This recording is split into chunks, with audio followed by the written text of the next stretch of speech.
Down, down, out. Down, down, out. What's up, everybody? You are tuned into season 2 of the 2024 SD nominated show, The Elks Call, presented by Shotgun Sports Network. My name is Scout, aka the rep from Section X, and to my right is. I'm Jason from Puck and Pigskin, and I'm happy Scout allowed a Stamps fan to bring a little red and black to the Elks Call. Well, hey, there's nothing like two non-playoff team fans cheering on our good friend down here, Clay from Argos Fancast. Clay, thank you so much for joining us tonight, man. Thanks for having me, guys. Oh, hey, we always have a stack show up ahead, but really special that you have joined us. Both of you guys, I guess, Jason, how are you doing? And Clay, aren't you excited about this upcoming Grey Cup? I'm doing well, thank you. Growing the show little by little, and happy to be on the Shotgun Sports Network. And definitely cheering on the Argos this weekend. I can't watch the Blue Bombers win anymore. I'm okay with that. I'm doing fantastic.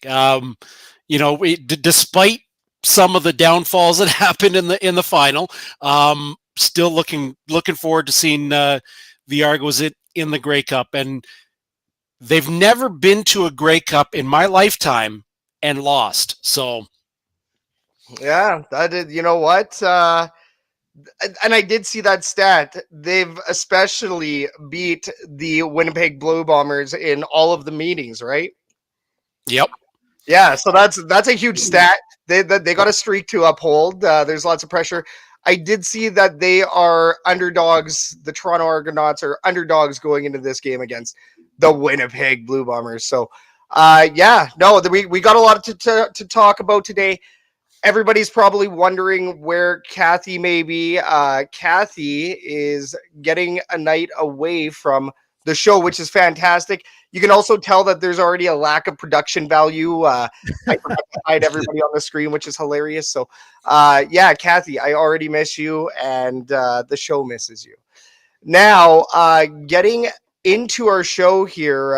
Actually, first, before we get into it, we want to thank everybody for tuning in tonight, whether you're watching on our YouTube, which is Shotgun Sports Network, on Facebook, which would be the Elks Herd, or if you're listening on TuneIn, iHeartRadio, Edmonton Sports Talk, or wherever you get your podcasts, we salute you. While we're here, if you could hit the like, subscribe, or favorite button, we would greatly appreciate it. Smash it. Smash it. All right, tonight on the Elks Call, we're going to open up with some Shotgun Sports announcements, followed by The More You Didn't Know with Clay. Then we're going to dig into the Herd Report, talking about the latest Edmonton Elks news and transactions. Following that, we'll give you an Edmonton Sports Update. And then we'll cap the show with the Fan Forum, where we discuss hot topics surrounding the Elks, the CFL, and the sports world as a whole. Be sure to blow up the Herd Chat so we can get your comments and questions on to the show. All right. Some quick announcements here. These announcements are brought to you by Puck and Pigskin, where Jason brings you the latest sports news from Cowtown and Canada. Catch Puck and Pigskin every Tuesday at 7 p.m. Mountain. Once again, it's my first time producing today, so please take it easy on me. I've already flubbed up a couple times. The Elks Herd will be at the 2024 Grey Cup, so come find us. Clay, you're going to have some of your people from Argos Fancast at the Grey Cup. Oh, absolutely, yeah. Doug is going to be there. He's going to be doing his tour of Vancouver. He's never been to Vancouver, so he's going to be doing a bunch of stuff on his YouTube channel. You go find him, Sir Douglas 1873. Shameless plug right there. And Will goes to, I think he goes to pretty much every Grey Cup. He's a regular there now, and on our show he's been pushing the CFL Fans Fight Cancer event, and so that he's going to be there doing that at the Shark Club. Shark Club on Saturday night. Perfect. thanks for letting me know exactly what time that was at. CFL Fans Fight Cancer. We've pitched in prizes for auctions and other things like that. So CFL Fans Fight Cancer, you're probably like, I don't know, like the fifth or sixth person to come on this show and to mention that organization or of fans. So really cool. That's very, very special, Clay. Jason, are you going to have anybody at the Grey Cup? I will not. I'm a one-man show right now, and don't hate on me, but I've never been to a Grey Cup. Never been to a Grey Cup yet, ever. So that's what Okay, how long have you lived in Calgary then? Oh, I'm not in Calgary. I'm in Red Deer. I'm in Red Deer. I did live in Calgary for a few years, 2008 to 11. You were there for the infamous 09 Grey Cup then. You could have been. You could have been to the parties. I could have been, but I was raising little kids then, so Grey Cups weren't affordable. Hey, not everybody can have a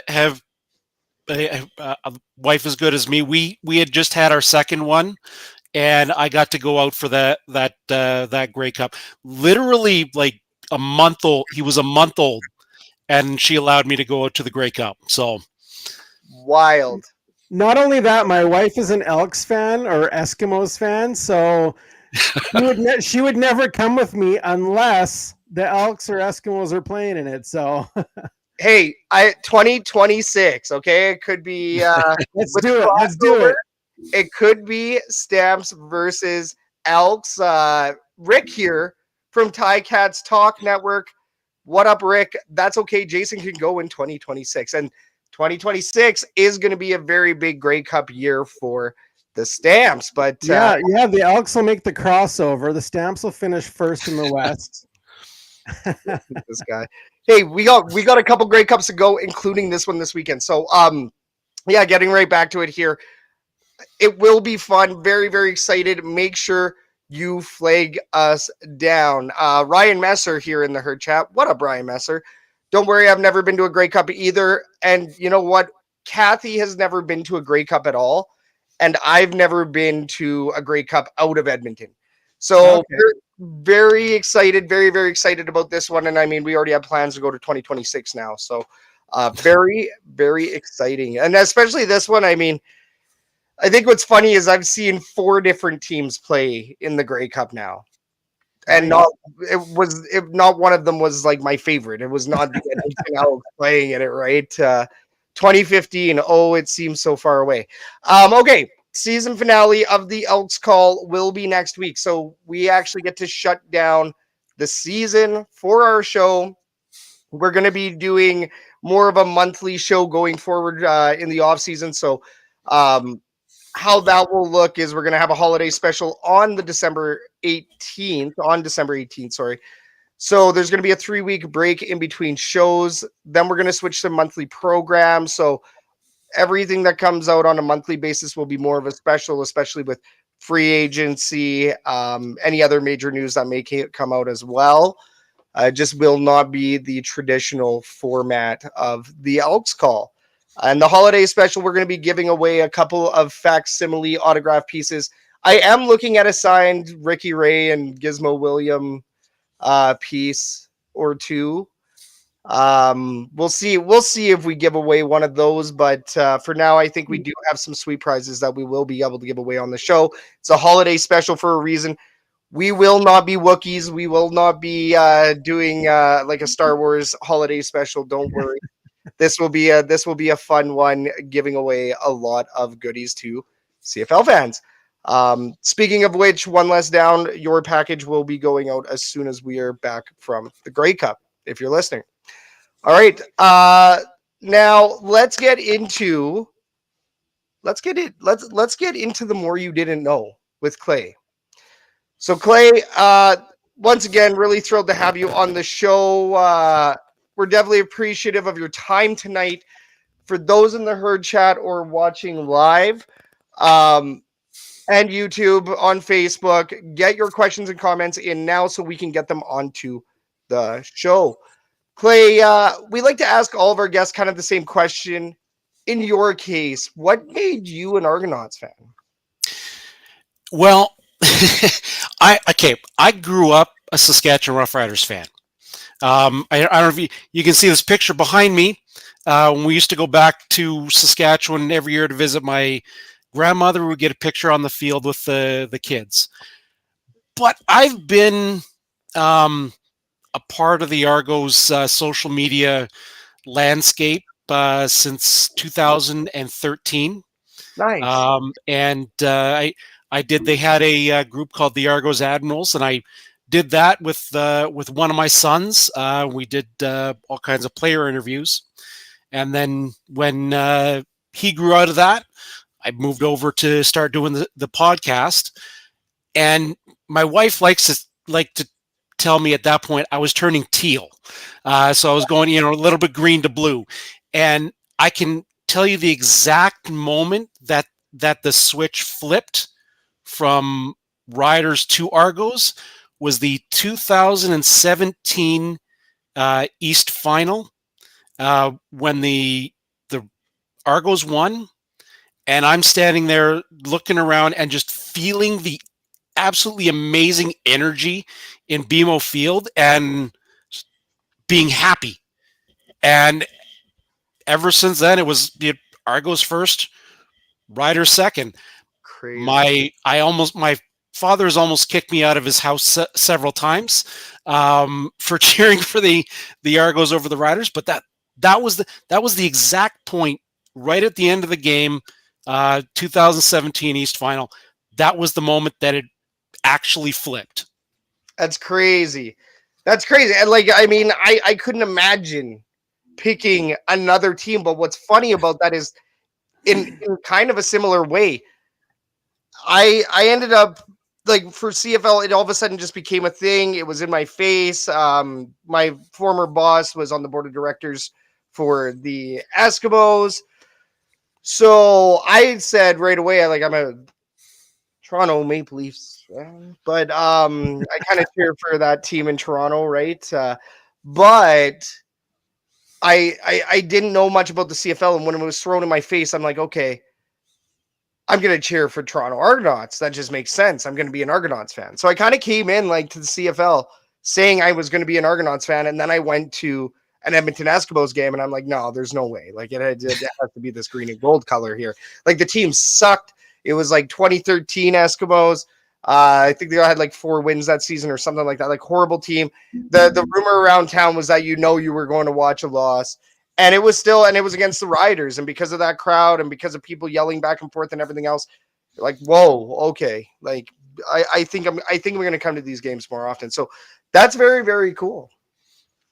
Yeah, it's kind of honestly strange when I look back at it, because when I was in Regina, we lived 2 blocks from Taylor Field. So I could hear the public address announcer inside my kitchen. And it's just,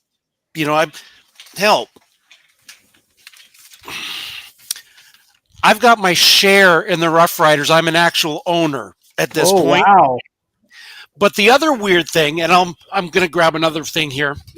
Conflict of interest. I had that before the switch flipped. So in 1990 in Regina, before we moved to Ontario, I was at a CFLPA camp. Okay, that's me. The tiny little thing here. The guy helping me, teaching me how to snap the football, that is Jim Kardash. Nice. He was at the time the center for the Toronto Argonauts. So it's when you look back at it, it's almost like it was meant to be. My kids are split. I've got one Rider fan, one Argos fan. At the time when they were born, I tried to kind of brainwash them. They came home from the hospital in Rider gear. The brainwashing worked for one. It did not work for the older one. So, and he's been an Argos fan since day one, because the minute he could tell me that he was not going to wear something, and he was 2 when he did this, he refused to wear rider gear to an Argo game. So That's hilarious. Nice. So, first of all, Clay, congratulations for getting away from the dark side. I actually grew up in Regina, went to tons of Rider games, and oddly enough, never became a Rider fan. I don't know, it's just weird. So, are you a fan of all other Toronto teams, or who else do you cheer for? Yeah, I've been a Leaf fan since as long as I can remember. Before we moved out here, obviously a Blue Jay fan. There was a time in my teens where, for some reason, I decided I wanted to be a Milwaukee Brewers fan. Not sure why. Yeah, but they make beer, so so it's got some benefits, right? And then I've once the Raptors came, I more or less became a Raptors fan. I was a Phoenix Suns fan for a long time. I still follow them when I can, but Steve Nash, Charles Barkley. Oh, Charles Barkley. Charles Barkley. When I first started watching basketball, it was, hey, that guy plays basketball like a football player. I like him. Yeah. And then it was the next year he went to Phoenix. So, oh, that's awesome. Yeah. But yeah, and pretty much all other Toronto teams I'm cheering for too. So that's cool. Nice. That's sweet to know. I mean, here in Edmonton, right? It's hard not to be an Oilers fan. And then of course you got your Double E, and they got a lot of other sports too that are kind of rising. But when you have the Big Four in your city, you cheer for the Big Four. Ryan Messer says, really cool, dude. Very cool. Now your team has made it into the Grey Cup. We're talking about the Toronto Argonauts now. Your team has made it into the Grey Cup after last year's breakdown in the 2023 playoffs off a 16-2 record. This year, not quite as good as a record, but they made it into the Grey Cup. So what are your thoughts on this past season for the Toronto Argonauts? Oh, it was a roller coaster of emotions. They didn't really have any decisive wins out there, but we didn't have our number one quarterback for half the season. And we're not going to have him in the Grey Cup, unfortunately. And we still managed to come out without being too far back. And there's been a lot of really close games, a lot of times where we have wondered where the nearest AED defibrillator is. But to be honest, that's the CFL this year. There's been a lot of parity in this league. You've had people winning games that they shouldn't win, people losing. We lost to the Ticats 3 times. There's no way on paper that should have happened. But we beat Winnipeg twiys. So you lost off of Rouge to the Edmonton Elks to finish the season. Yeah, it's all over the place, but it's been a really fun season, a really amazing season, and I think they're rounding into shape despite not having their starting quarterback at the exact right time. The defense is playing lights out, and the special teams has been an insane bright spot for the whole season. And the offense, we've got a lot of stuff that Nick Arbuckle didn't have the last time he was here in Toronto. We've got one of the best offensive lines in the CFL. We've got one of the best 3-headed rushing attack in the CFL. We've got a host of receivers that were ridiculously deep, that were getting guys that DeVaris Daniels didn't have a catch in the last game. So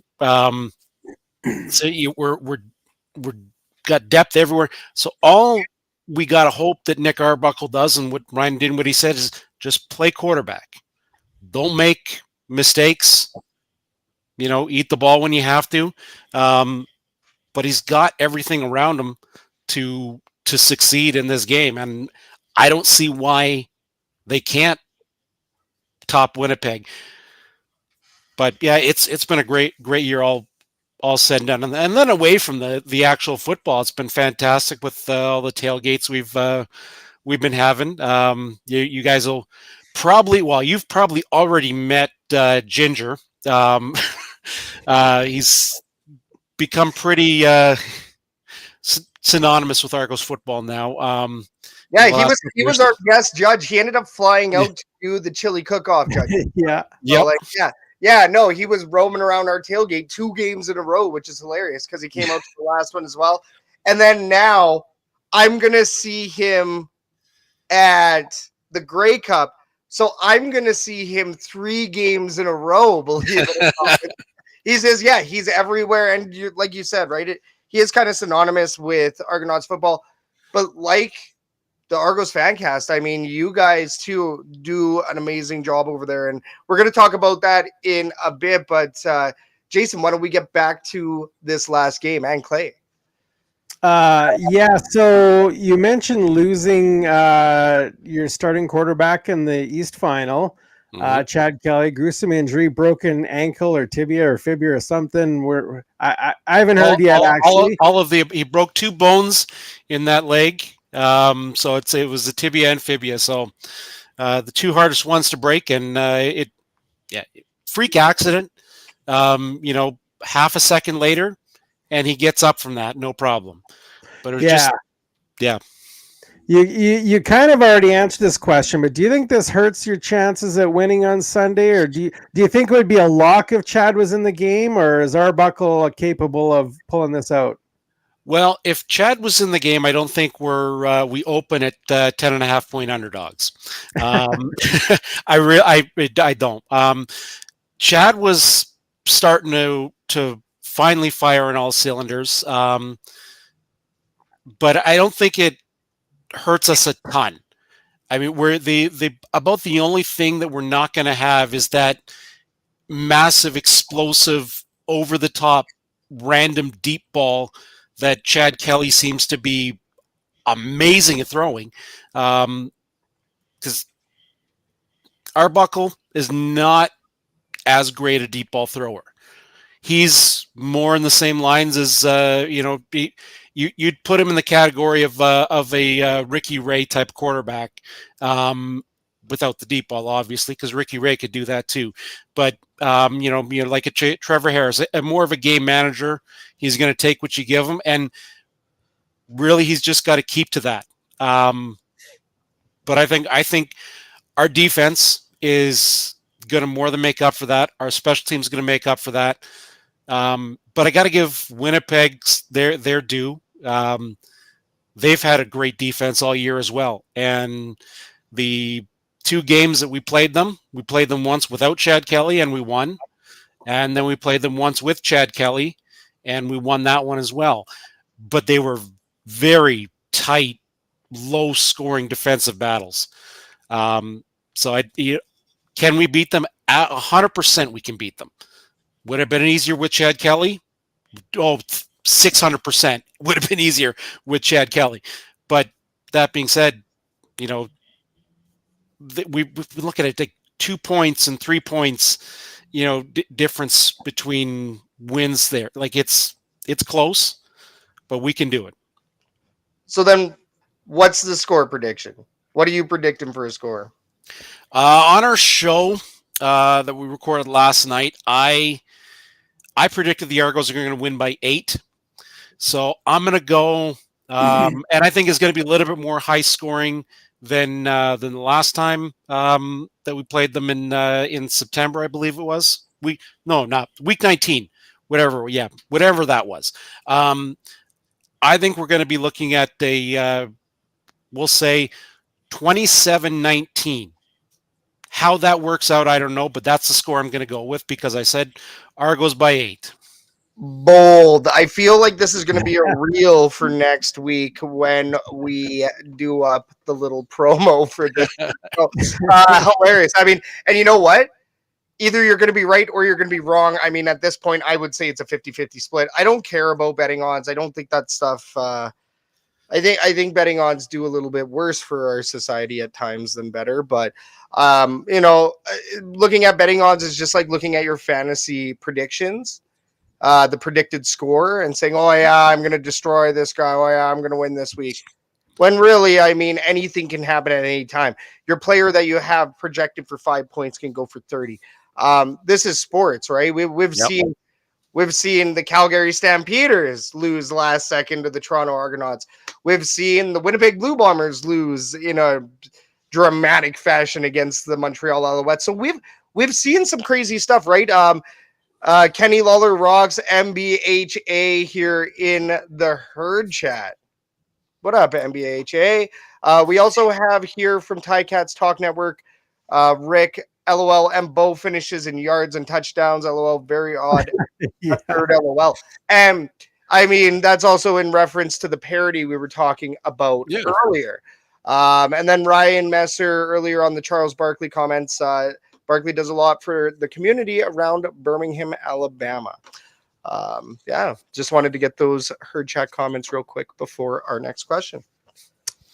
Just so you know, Clay, you do have history on your side. We already mentioned Argos being undefeated in the last 9 Grey Cups against the Bombers.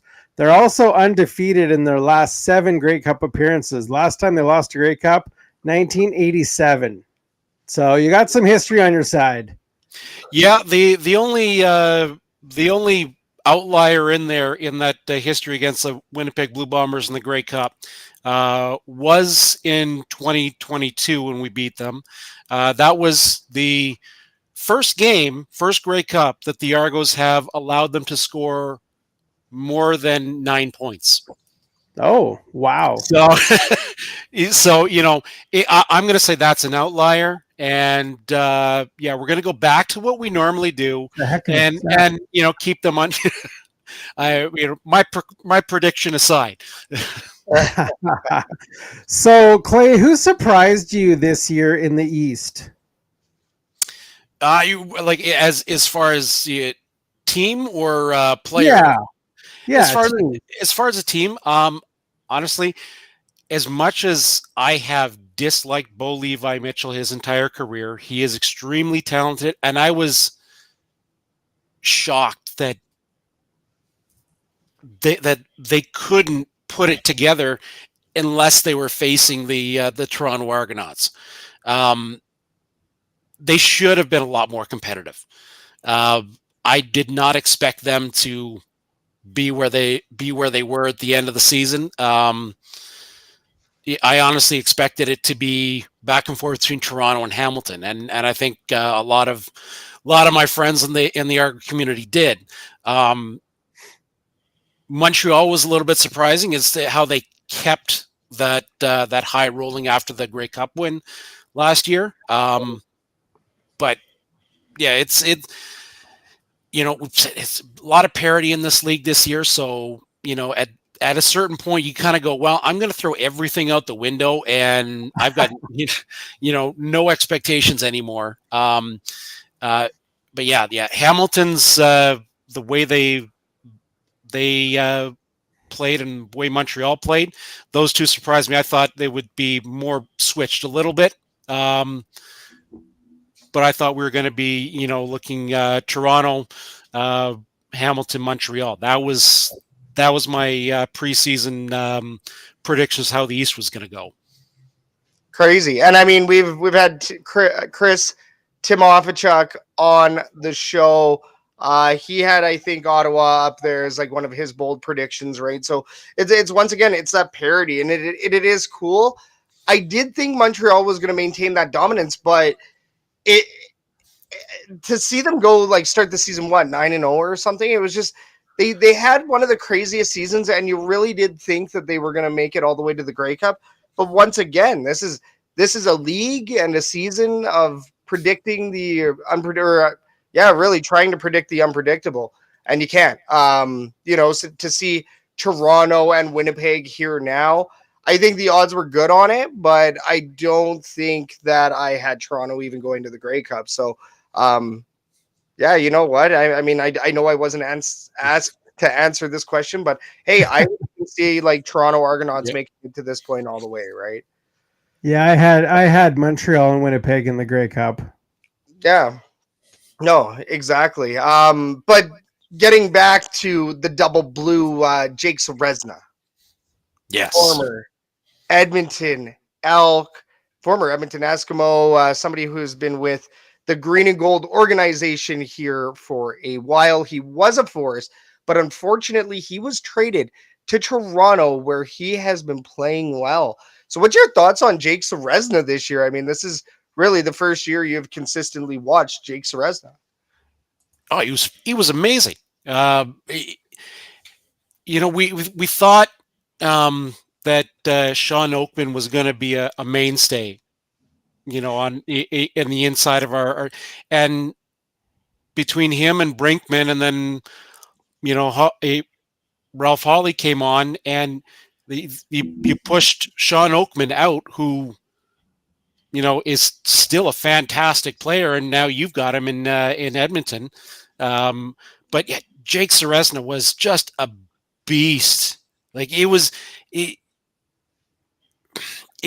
like sometimes when you watch him play, it's like he's going up against people who are 2 or 3 levels below him. It's like he's going up against a Pop Warner team and just kind of showing them how things are done. But yeah, he's a beast. He does a lot of things to make a lot of other people look good too. He is, you've seen him just bully his way into taking on 2 linemen so that somebody else could have a free shot. And it's those things that are that he plays away from the ball, away from going after the quarterback, that you don't necessarily pay attention to if he's not on your own team.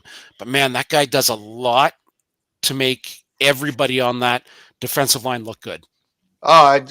Jake Seresna is a beauty. I mean, he is an all-star here with the Double E, I believe multiple years in a row. But you could also tell too there was an off season where he won up, and these last 2 years in Edmonton, he was or the previous 2 years in Edmonton, he was absolutely crazy. So we're all too familiar with it.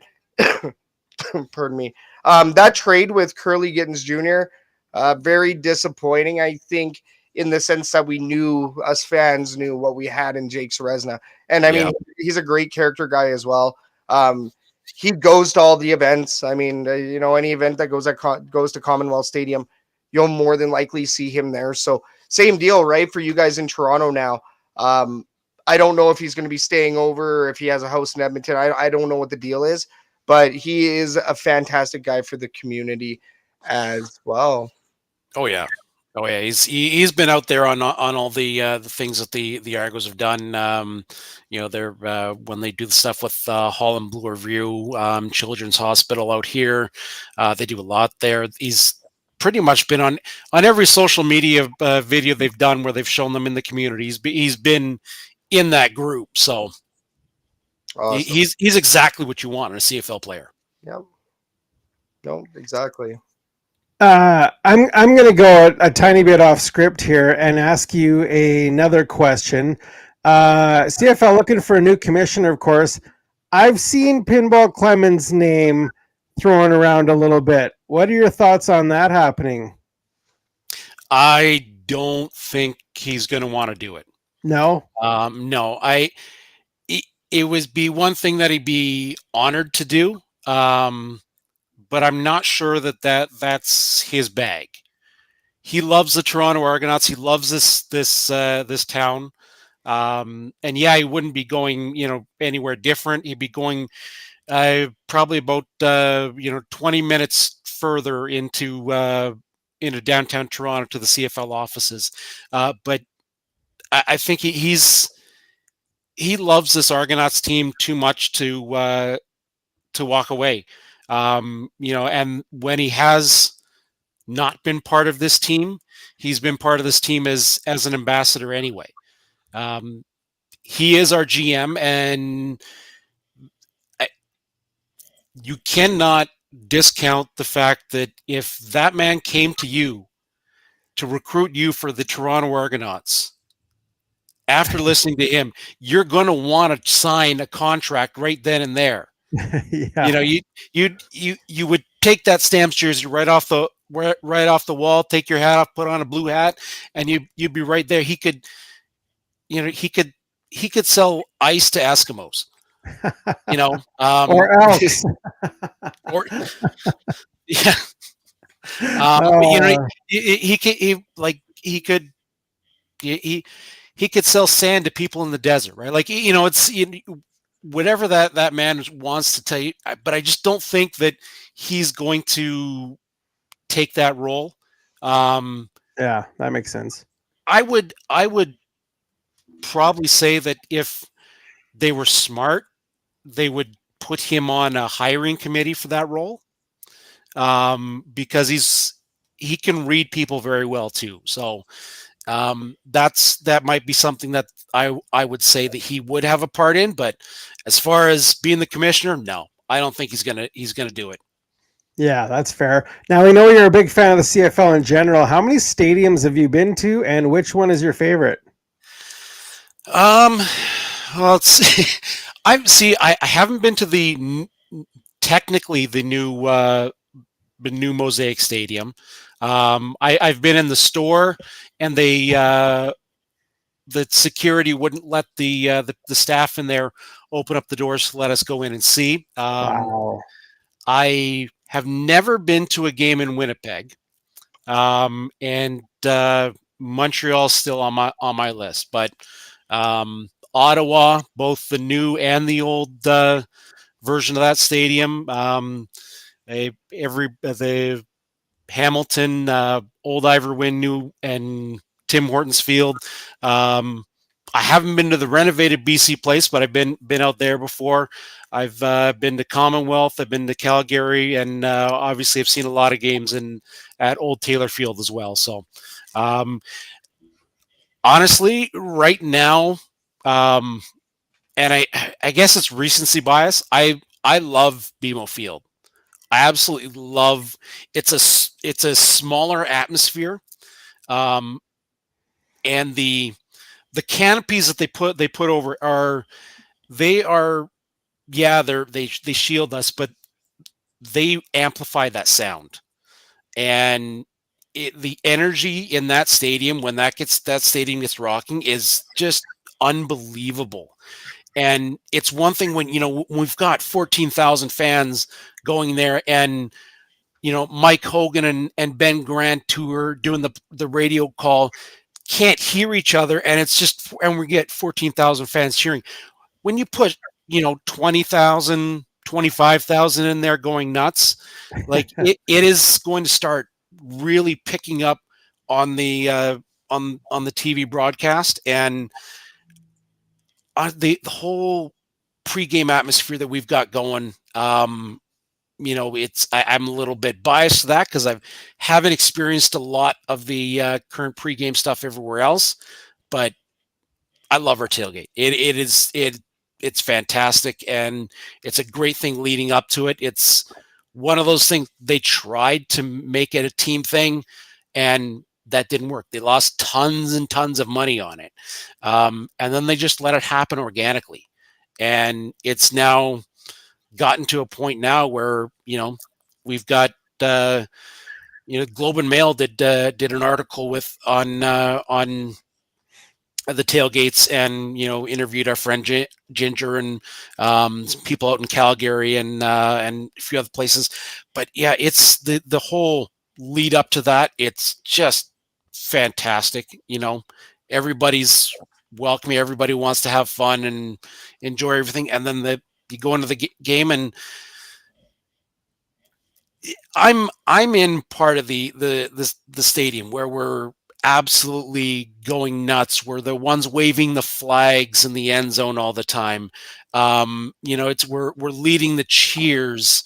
It's that, for me, that really makes it. And unfortunately, I didn't have the ability to experience that at a lot of stadiums. but I mean, I love stadiums. Period. Like I'm a nerd for that stuff. So I want to see the stadiums. I want to see the ins and outs of the stadiums. You know, the one thing that that I will say, Hamilton, all the stuff that they have, that is, the different rooms for different things, for all the staff doing there, the media, this and that, they have so much stuff that you didn't think would be possible to fit into that stadium, that it blows my mind. Like, you could probably pack 3 times the amount of people that can legally fit in that stadium into that stadium and still have room to move, except in the Coors Light bar area where you never have room to move there. But yeah, I love BMO Field. Going from Skydome, and I had a sentimental tie to Skydome. I played several games there. I was that was the first stadium that we went to in there that had the roof that moved. I had a sentimental tie to that, and BMO Field, just okay, yeah, Skydome was great, but BMO Field, I love it. I absolutely love it. And it's funny, like with the noise thing, right? It's kind of funny because when Kathy and I were there for the 150th game, we actually got to go to that 150th. Of course, it was against the Double E. We got destroyed, and it was cool to see a Trey Ford running touchdown. But I mean, that's all that I really and the tailgate. The tailgate was the fun thing, and there really is a rise of tailgating in the CFL. We're starting to see more American type tailgates in the CFL, which is amazing.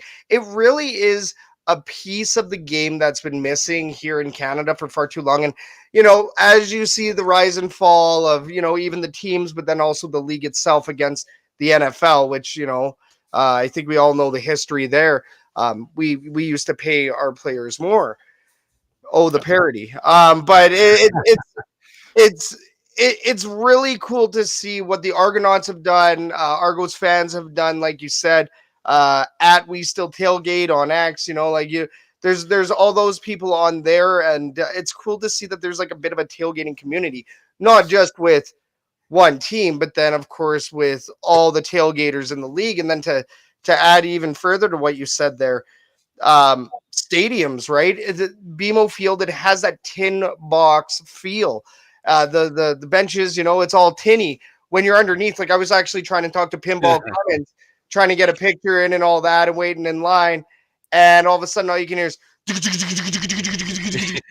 and it's everybody just going hard. And I'm like, yeah, I mean, Toronto's got to be on defense then, because I don't think anybody's the Double E here. That's for darn sure. But yeah, no, very, very special. I mean, I think besides Jason, who has acknowledged that McMahon Stadium is a dump, it's pretty easy to be biased about your own stadiums. I would say Commonwealth, in my opinion, is the best as well. But BMO Field, it was cool to see how it does have that, it almost feels like shipping containers in a way. Like you're right by the water. It's this weird stacked up feeling. I believe there's parking or something like that in there as well. But just the design of it is so wild. And like you said, it's very, very loud, very noisy as well. So it very, very cool. I think BMO's really, really sweet. I think it's a good visit. I think everybody should swing in and see an event at some point. If only I could find where my mouse cursor is, because we have those smaller venues seem to be nicer, like a better experience. Like Montreal, they moved from Olympic Stadium to this tiny little stadium, and it's a great experience, I've heard. And if Calgary ever rebuilds a stadium, I hope they make it a smaller one. Just a nice size. Yeah, Montreal has been on my list to do for a long time. I'm a little bit of a stadium nerd, so you can literally see the history right there. And I love those stadiums where it just kind of seems like it erupted out of, it just showed up and just Yeah. you just put it right down in between all those buildings, and they're integrating the scoreboards on different buildings, the different university buildings around there. It's definitely on my list. I love seeing that stuff. I love the old history of that. As much as I've heard okay, it's not amenities wise, it's not a great stadium or whatever it is, but yeah, once you get out into that bowl, and I would love that. I would probably have ranked that one just visually wise right up there. But I want to go see. That's really on my list. One of these days, I'm gonna have to make the drive out to Montreal, though. Chips and hot dogs, baby, and a couple porta potties. That's all you need to make some football fans happy. I tell you what. Okay, we do have a herd chat question here from Cats Talk Network. With Elks, Stamps, and Argos, what is everyone's thoughts on this new report card thing coming out next month, where teams are graded on certain things for when it comes to free agency? So, I mean, I did see the article briefly. I did not read into it too much. It has been a little bit of a crazy day personally, but I mean, did any of you gentlemen, Jason or Clay, did you guys check out this report card that Rick is talking about here? I looked into it a little bit. We did briefly talk about it on our show last night. And we talked. Okay, well, the Argos for years, like, you would probably, as far as facilities go, rank them right down at the bottom. They were, for years, they had their offices out of portables. The school portables, they had them at the U of T Mississauga campus before they burned down, and then they had their offices out of literal construction trailers for a little while. They have not had a great run of offices. Now that they're under MLSE, a lot of that is starting to look a lot better. They've got their own dedicated weight room now. They didn't have that for as long as I've known.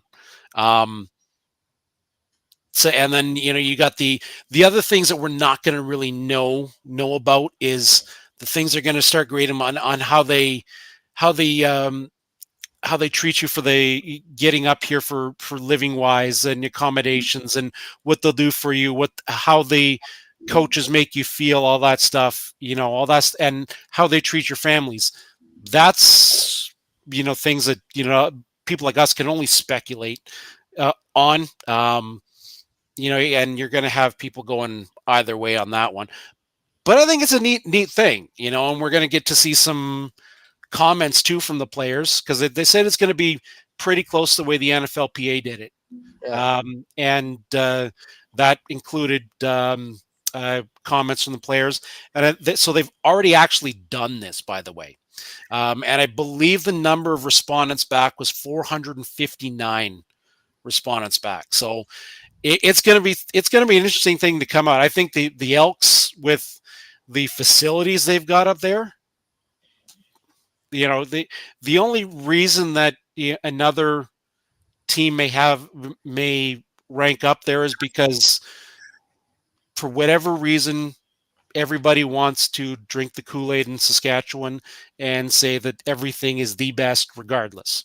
I mean, they do have the newer stadium, or I believe even the newest stadium in the CFL. Right, they have a newer stadium. They have, Edmonton has an indoor field.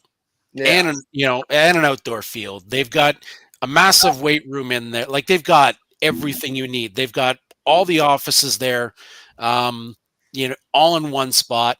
Saskatchewan has that. They moved their offices back into the stadium now with the new stadium. But yeah, and they've got a decent weight room and stuff in there. But yeah, I think the Argos will look a little bit better than everybody thought they would. But it's all subjective, really. And I think that's exactly it, right? Like what are they going to grade on, right? I mean, like seriously, if we're going to talk about stadium, Jason, I'm not trying to pick on the little cow by the bow, but I will say McMahon Stadium is pretty dumpy. I mean, but I mean it's going to be a lot bigger than that as well, right? It's going to be a lot about operations, I think, as well. Yeah, and that's I think what they're trying to get at with this is just to try and give people a little bit better of a picture on what organizations are like, because for a long time, yeah, the players would talk between each other and you would hear things, but they may not have been in the know on how a team is going to treat you when your family comes up to see you, right? They'll get hearsay there. Now they'll have that all in front of them to make their decision in free agency, and I think it's probably going to dictate about half of free agency, especially in this league where there's not a massive gap between pay for players, unless you're a quarterback. So they're going to want to go to situations where they feel good and they know they're going to be taken care of. Yep. So, hey, pretty soon Commonwealth will have airport bathrooms. The white walls of Commonwealth. Yeah, I mean, we'll see what they do. I mean, hey, I would say even the Grey Cup announcement recently for Calgary might have some stadium implications as well. Because we're getting new turf. Yeah, getting new turf for now, but yeah, Jason, I think we'll try to maybe bring that up outside of our interview with Clay, because that is actually something we could talk about for a hot minute.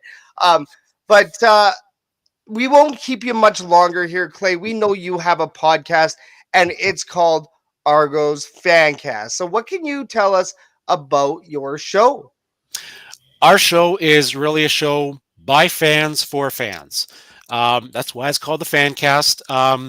We've we've got a good relationship with the other main Argos podcast, the X's and Argos. That's done by Ben Grant, who's the Argos color commentator. And we always say, okay, you want the ins and outs, you go to Ben's show. You want to sit down, have a beer, talk with your buddies, you come to our show. And that's the exact same way that Ben views our show as well, right? He usually says, when I do have a chance to listen to your show, I'm usually open up a can of beer and sitting back and enjoying it. But that's exactly what we are. We're three fans who literally kind of met just doing some of the stuff with the Argos in the last 10 years. And that's really what we want to be. We don't want to be anything, we're not trying to be we're not trying to change the narrative of the Argos at all. We're fans and we want to talk football, and we choose to talk Argo football and CFL and all that stuff. So no, that's awesome. And that was my main thing in listening to your show, right? It feels like you're at the bar. It's feeling like you're, right off Gardner, busting a chill with you guys, having a cold one and talking like fans. You don't have to feel too uppity or anything like that. Really to relate, we're kind of like that over here at the Elks Call as well, right? It's more about just getting some fan-sided insight, and that's why we have a lot of fans on. Jason here is also a fan that's also on the network, and he has those kind of chats with fans as well. So it's kind of cool. I never thought we would get a Stamps fan and an Argonauts fan all on the same show, but it's been amazing. We all know you're a family man, Clay. It is a Wednesday night. 'Twas the night before Grey Cup Festival, so we won't take too much of your time. But man, we really appreciate you joining the show today. Argos Fancast, when do the episodes drop? Sorry, and where can we find it? Normally the episodes are dropping usually either Wednesday or Thursday evenings. Depends on when our schedules allow it. And then Well, let me go through my spiel because I've got it right. We are the Argos Fancast. You can find us at Argos Fancast on the social media machines, or anywhere you find your friendly neighborhood podcast. Just search Argos Fancast. You can go directly to Spotify. They keep renaming the thing. They started out as Anchor.fm, and now it was Spotify for podcasts. Now it's Spotify for creators, something like that. But go Spotify, type in Argos Fancast, and you'll find us there. But apart from that, we're on all the major podcast platforms that you can do. Just type in Argos Fancast, and we're there. Perfect. And apparently Luna has a question as well, but I don't think we're gonna let her answer. Man, this was an awesome chat, Clay. This went longer than expected, which meant obviously the conversation was fantastic. Man, salute to you and your team. We hope the Argonauts win this weekend against those pesky Blue Bombers. But most of all, man, once again, really appreciate you joining us tonight. And we hope you have yourself an awesome night. Good luck to the Go Argos. Argos. Go Argos. Thanks a lot, man. We'll check you next time. Thanks, guys. Cheers. And that was Clay from Argos Fancast. Once again, the episodes drop Tuesdays and Wednesdays. Go check them out wherever you get your podcasts. Man, Jason, that was a good chat with Clay, man. That was. Oh, that was fantastic. Clay Chisholm of the Argos Fancast once again. Let's talk a little bit of Elks now, but first, you are tuned into the Elks Call on Shotgun Sports Network. If you're listening, you could be listening on a couple of platforms, including Edmonton Sports Talk. Smash the thumbs up for us like you would smash the thumbs up for EST. It's a big old sports community up here in Edmonton. Alrighty, let's talk a little bit of Elks. This is usually Kathy's Herd Report, but I'm going to bring you the latest Edmonton Elks news and transactions. Their Herd Report is brought to you by the Forge Podcast. Experience the latest in Birmingham sports with Ryan Messer as he gives you the latest news and updates straight out of Alabama. Find the Forge every week on Shotgun Sports Network. He's been doing some crazy media coverage also for the G League's Birmingham Squadron. Has been doing a lot of Birmingham Bulls in the SP as well. So if you ever want a window, if you ever want the sports window into Birmingham, Alabama sports, once again, check out the Forge and check out Shotgun Sports Alabama on the socials. All right. Edmonton Elks cheer team and players will be at the 2024 Grey Cup. Spirit of Edmonton is your number one destination for Double E fans. So be sure to grab a Team HQ pass and go visit the Spirit of Edmonton. You can also buy tickets to their breakfast, and I believe the breakfast is sold out. It's usually sold out every year. One of us at the Elks Herd does not like orange juice. Kathy, if you're listening, I'm not saying it's you, but yeah, no. So we definitely opted out of the Spirit of Edmonton breakfast for this year, which that's fine. With all the other expenses of going all the way out to Vancouver, I think we're going to hold on to that cash and spend it elsewhere within the festival. But there's a ton of events going on. And once again, go check out Spirit of Edmonton. Go support Spirit of Edmonton. And of course, make sure you find us at the Grey Cup. News. Once again, Kathy, thank you for the assistance. If you are listening or watching, she did find a piece of news for us. Wide receiver Eugene Lewis is joined by the CFL's most outstanding rookie finalist, linebacker Nick Anderson, and record-setting punter Jake Julian in being named to the 2024 All-CFL team. So very cool. Jason, who was the All-CFL for the Calgary Stampeders? You know what? I don't even know. That is a great question.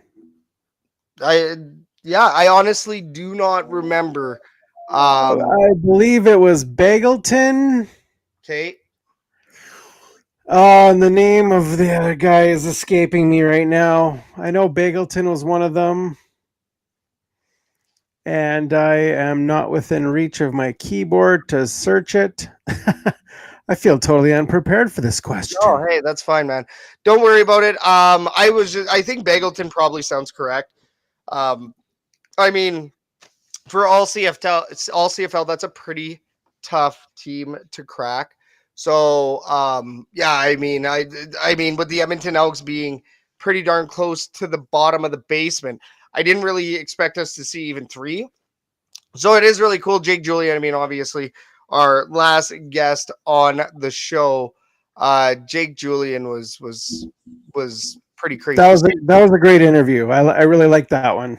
Oh, thanks, man. Yeah, no. Hey, you know what? Stamps fan enjoying a Jake Julian interview and an Elks fan enjoying a Derek Dennis interview. He's such a down to earth guy.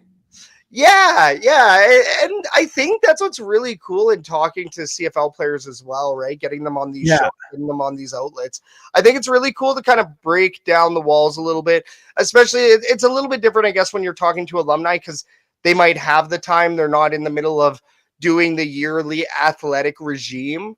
They're not having to be extremely up on their training and everything else, right? So they have a lot more time, alumni. But it is also really cool, even talking to, let's say, yeah, I mean, Jake Julian, he definitely spent some time for us there with us. And we definitely weren't trying to keep him too long because he was on the road. But, you know, he's one of those guys you could talk to forever. Same deal, you know, with Derek Dennis on your show. It was cool to hear how much insight he had. I think that was very exciting. So I've picked up my phone. I totally forgot I have a device right here that I can search on. Computer. Reggie Bagleton voted to the 2024 All-Canadian Football League team. And that's it. So I'm just grabbing mine right now. So it was only Reggie Bagleton? That's what it looks like. Wild. For some reason, I thought there was another one. I thought there was 2. Yeah, maybe because there's the West. Maybe I'm thinking of the All-Star. Maybe I'm thinking of the All-Stars.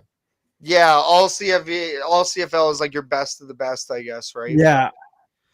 No, that was very interesting. All CFL, I think that was a bit interesting. I think it is good to see the nominations that we did.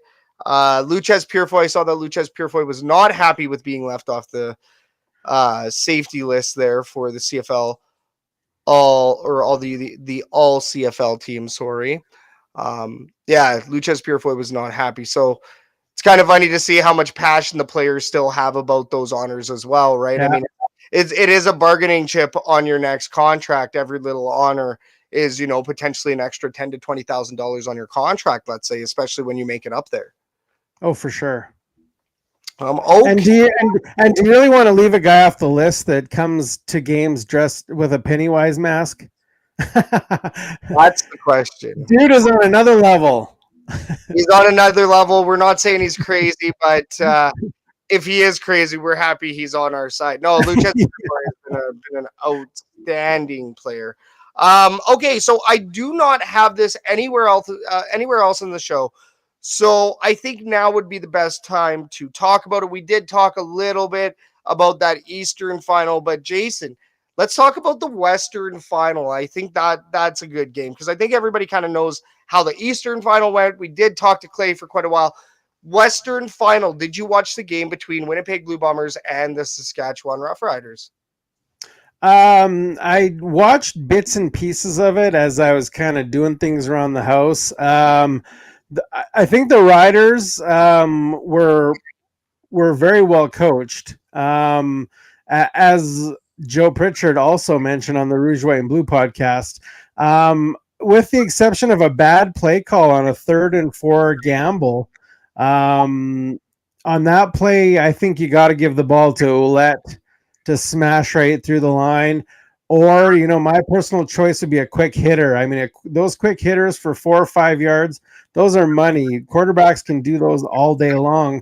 And I just don't understand the play call on that one that cost them a turnover. Yeah, and potentially. I think you're right. I mean, I think you're exactly right. Play calling, and I think that's also being a rookie head coach as well. I think Yeah. it was like it was kind of a game that was reminiscent of like watching Jason Moss coach the Edmonton Eskimos back in the day, which was really like 6 years ago. But it is kind of reminiscent of that. You see those weird play calls, like a field goal where you really need a touchdown and things like that. It did kind of come down to that, and Trevor Harris not necessarily being utilized, like you said. He had that completion record. How did he get that completion record? It was those short, quick throws. It was get it in quick, run a slant, run a post, get your guys out there real quick. Not so many to the flats, but yeah, I think play calling was a little bit troublesome. I also think that game was over early too. Well, I mean, when the Winnipeg Blue Bombers have Kenny Lawler, like I swear, as I was doing things around the house, all I heard was Kenny Lawler, and I mean, guy was on another level. I had himself a game, probably the best game of his career. And he alone probably would have killed the Riders. 4 receptions for 177 yards and 3 touchdowns. Just insane. The resurgence of Kenny Lawler. It was crazy to see him pull off basically a vintage performance now for Kenny Lawler. I don't know how many more years he has of those games, but we used to see that even here in Edmonton, like multiple games in a row. He hasn't had a game like that all season, and I don't even know if he's actually had a game like that in his career. It was peak Kenny Lawler. Going back once again to MBHA. Let's bring it up again. It's Kenny Lawler rocks. And I would want that to not be true so that we could be watching the Saskatchewan Roughriders, as much as I don't even want to see them in the Grey Cup either. But if you have to pick one or the other, I'm definitely picking the team that does not have a chance at earning a dynasty title, which the Winnipeg Blue Bombers look really good for that dynasty title right now. I think so. You wanted to let's see if we talk a little bit of Grey Cup here. Yeah. Let's finish off the episode by kind of previewing the upcoming Grey Cup. We've already talked quite a bit about it, but we will get to that at the end of the show. For now, Jason, I think we are going to move into an Edmonton sports update.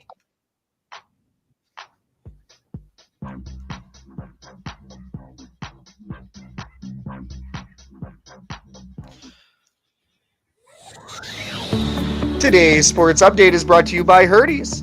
We would like to thank our fellow fans and friends for swinging by stall 182 this season. Thanks to your contributions, donations, and of course your mouths, we've served our delicious smoked meats to over 350 fans. The grills are off and the smoker has been stowed away. Herties Smokehouse is officially done for the 2024 and 2025 seasons. Come see us next year for a brand new pop-up, Herties Diner. Herties makes your tailgater a wonderful time. The 111th Grey Cup will be played at BC Place on Sunday, November 17th between the Toronto Argonauts and the Winnipeg Blue Bombers.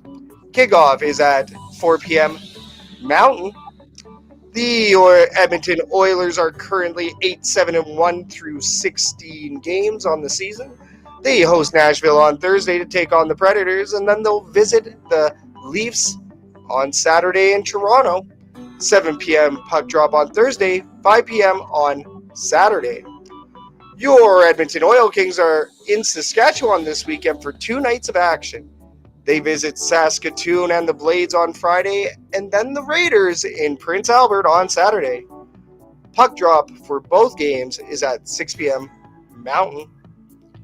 In BCHL, the 10-7 Sherwood Park Crusaders are hosting this weekend as they take on the Black Falls Bulldogs on Friday night, and then their rivals in the Spruce Grove Saints on Saturday night.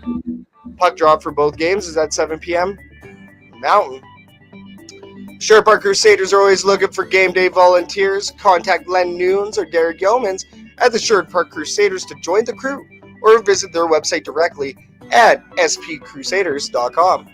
And for more on the Edmonton sports scene, check out our weekly sports articles on shotgunsportsnetwork.ca and our other great shows on the network on our YouTube at Shotgun Sports Network. The doors are always open at Shotgun Sports Network. If you want to grow with us, be sure to hit us up at admin@shotgunsportsnetwork.ca. Viewership's on the rise. We want to grow with you. Alrighty. And now we have a quick commercial break here. We got to thank you, the viewer, for supporting the network by shopping with our affiliated links, which can be found in the description below. We're a self-funded media company at Shotgun Sports Network, so we thank you for shopping with Shotgun.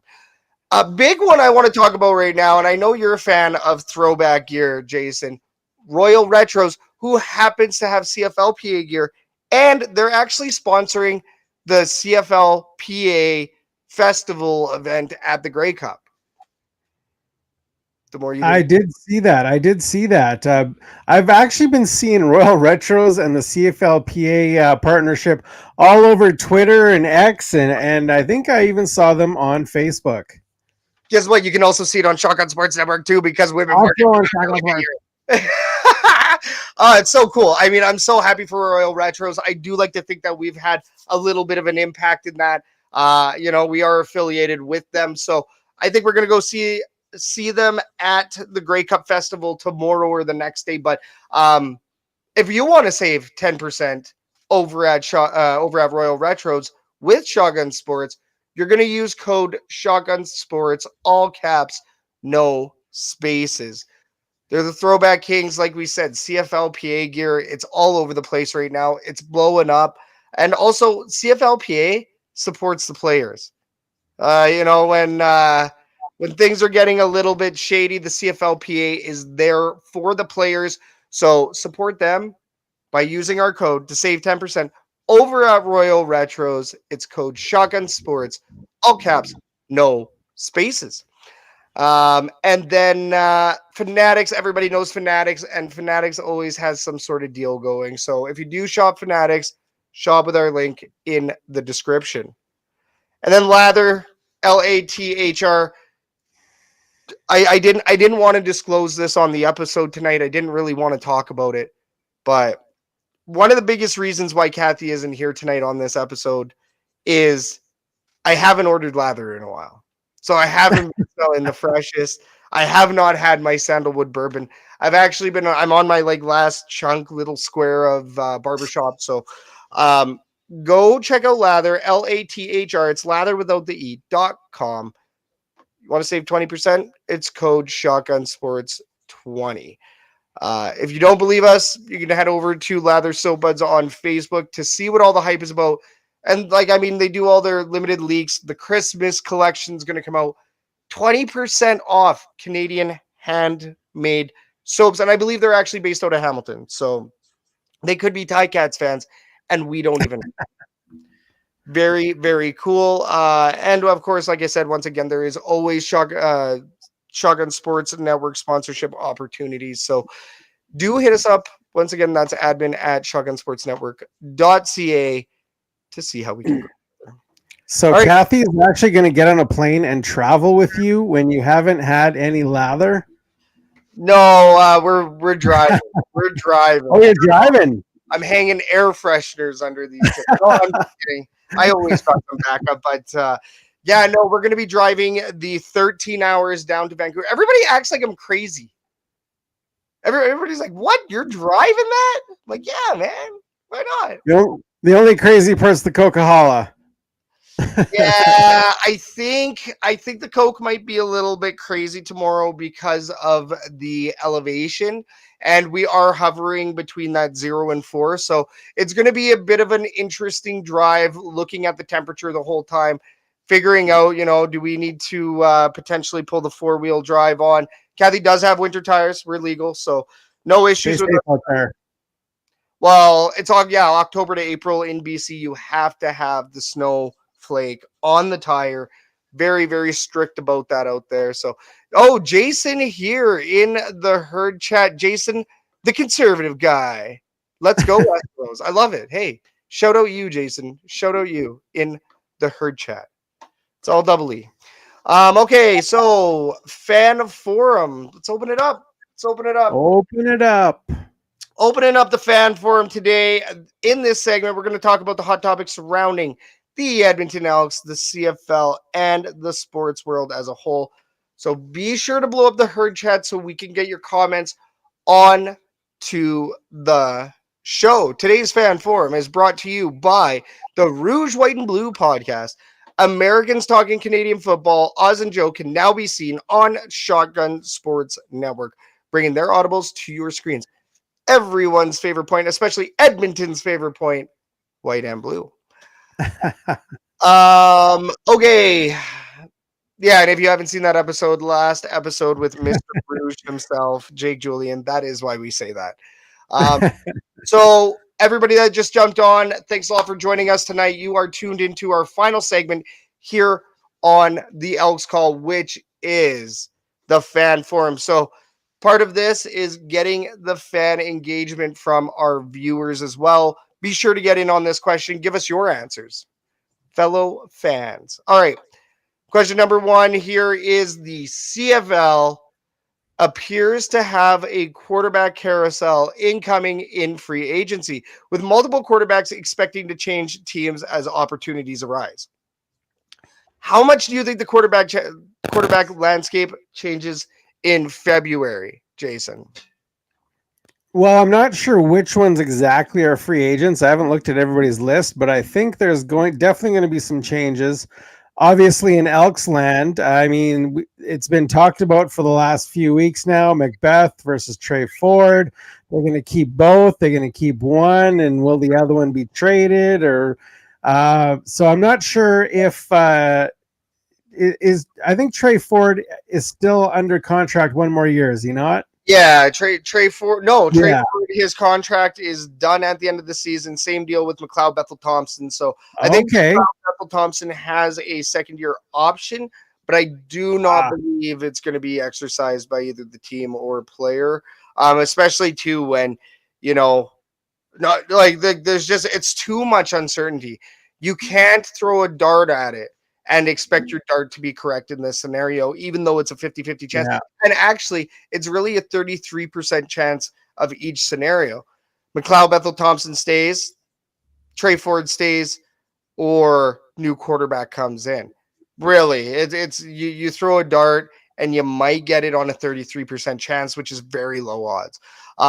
Now, Davis Alexander in Montreal. This is one of the biggest reasons why I bring this up. You got Vernon Adams. Oh, and we have here Clay in the herd chat. Clay. 4 teams will have new quarterbacks, 3 in the West and 1 in the East, coming in hot with this. So, Clay from Argos Fancast. I can't believe that he's watching our show right now. This is wild. I feel like I'm fangirling a bit. Up, Clay. So, you got Davis Alexander on the move from Montreal. Vernon Adams Jr. is most likely moving on. McLeod Bethel Thompson is most likely moving on. Who knows what happens in Stamps land? Let's talk about that for a minute. They ended up signing. PJ Walker. PJ Walker, yes. So PJ Walker, what does that mean for Jake Maier? I think it means that number one, either Jake Maier is going to be shipped elsewhere, or there's going to be some heavy competition at camp. And I think PJ Walker, I've heard good things about him, and there's a good chance that cousin Jake could be on the move. So I talked with Coach Phil. He loves cousin Jake, but he just didn't get her done this year in Calgary and hasn't been getting it done, since Bo left. And I think it's about time to move on and look at other options. PJ Walker, number one. And I would love to see, I like Trey Ford and I like Vernon Adams. So I'd like to see one of them come on board as well. Well, and you know what? I think Vernon Adams Jr. is a little bit more plausible. I think, unless Trey Ford really wants to stick it to his old team in the event that he walks, right? Which it's still very, very possible that Trey Ford is staying in Edmonton. It's very much a damned if you do and damned if you don't in terms of the Edmonton Elks. Luckily for the Calgary Stampeders, if you could call this luck after such a bad season, which the Double E wasn't last in the league for once. This was a good season this year for us. Better, not good, but better.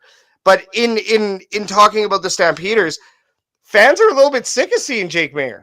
Like that's kind of what you're getting from the fan bases, when you see all the talk online, when you see this talk on X, Facebook, wherever, fans are a little bit over the Jake Maier experience experiment.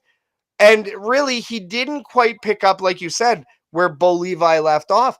So I'm almost more inclined to believe that Jake Maier may be duking it out in training camp. And there's going to be a lot of those scenarios happening next year in the CFL. I mean, what if Nick Arbuckle ends up being successful in the Grey Cup? He's going to want to go somewhere where he has a legitimate starting opportunity, or maybe he stays with the Argonauts and patches things over until Big Bad Chad comes back. It's like, what do you even do there? If you're Nick Arbuckle, are you going to go for the money? Or are you going to try to go be a starter elsewhere? When really he's been proving all of his life that he's been trying to prove all of his life that he's not a backup. When really he's just typecasted as a backup all the time because he hasn't been able to seize the opportunity. If he pulls off this Grey Cup, there's a higher chance that he's on the move. So it's crazy. It's crazy to see the carousel that is incoming for the CFL 2025 season. Yeah, you could be onto something there with the Elks. Trey Ford sticking around because if I'm not mistaken, McLeod Bethel Thompson, I think, is getting up there in age. Is he not? He may not even go anywhere. He may just call it a career. So yeah, 36, and I believe his significant other is the breadwinner in the house because she's an actor, I want to say, or a makeup or a makeup artist in Hollywood or something like that. It's somewhere along those lines. Unfortunately, I do not directly have that information. I am looking it up. Yeah, safe to say Claros isn't going anywhere. Fajardo's not going anywhere. No. The guy in Drew Brown, he's probably not going anywhere. Yeah, but MBT is 36. So MBT is definitely 36. He's married to Chinaka Hodge, a poet and writer for theater, film, and music. So yes, entertainment. Oh. Sorry. Yeah, it was hard to gauge Edmonton's quarterback situation this season because they kept flip-flopping back and forth. So there wasn't one guy that got consistent starts to get any momentum. So I don't know what's going to happen there. It's going to be a tough call. Yeah, no, definitely. And then Clay here is also chiming in. MBT's partner is a producer for Marvel. So, man, Clay's messaging me now. Like I'm still fangirling. I'm still fangirling over that Argos Fancast. All right, let's end this one talking about a little bit of Grey Cup, Jason, with our final question of the night. Canada's biggest game is days away. The party is on for Grey Cup 2024. I got a pack because we are definitely leaving in we're leaving in 7 hours, like leaving the house in 7 hours. So, this might be one for the record books. People talk about Hamilton. 2018, I don't really hear people talking about it. Why? Because your team was in our locker room, so we weren't exactly the most thrilled, Jason. But there's some good ones. There's some bad ones. You've never been to a Grey Cup. So you don't really have that in-person experience, but what was your favorite Grey Cup? My absolute favorite Grey Cup was 2014, of course, in BC Place in Vancouver. Bo Levi at the helm, Stamps clinging to a 4-point lead, Speedy Brandon Banks runs a punt return back 90 yards for a touchdown and potential Hamilton Ticats win, of course, but there's a flag at the 22-yard line for an illegal block, and that took the TD off the board, and the stamp sealed the victory, and Bo Levi was MVP. That was the greatest one I've watched. There you go. And I mean, obviously for good reasons, right? It's kind of funny. I'm going to my second Grey Cup coming up. My first Grey Cup I've ever been to, and I'm going to ask you this question next, but like worst Grey Cup ever, it was definitely that 2018 for me watching. Favorite Grey Cup I've ever gotten to experience, obviously it's going to be 2015 Grey Cup. I became a fan in 2013. So the 2015 Grey Cup, that was very, very special. I had gotten to be in Section X for the previous couple of years. I went down to Section X once again for the Western Final. I got to watch the Western Final at Commonwealth Stadium. Yelled some explicit words, and then we ended up going to Jasper. There was like a bachelor party I had in Jasper. Was getting all stoked about my buddy's wedding and everything. And then we started like arguing with people on a Saturday night, and there was a Riders fan of all places, of all people. There's a Riders fan in Jasper. So there's always one. There's always one, as we say. And this Riders fan started arguing, and my friend that was with me said like a really bad series of words, And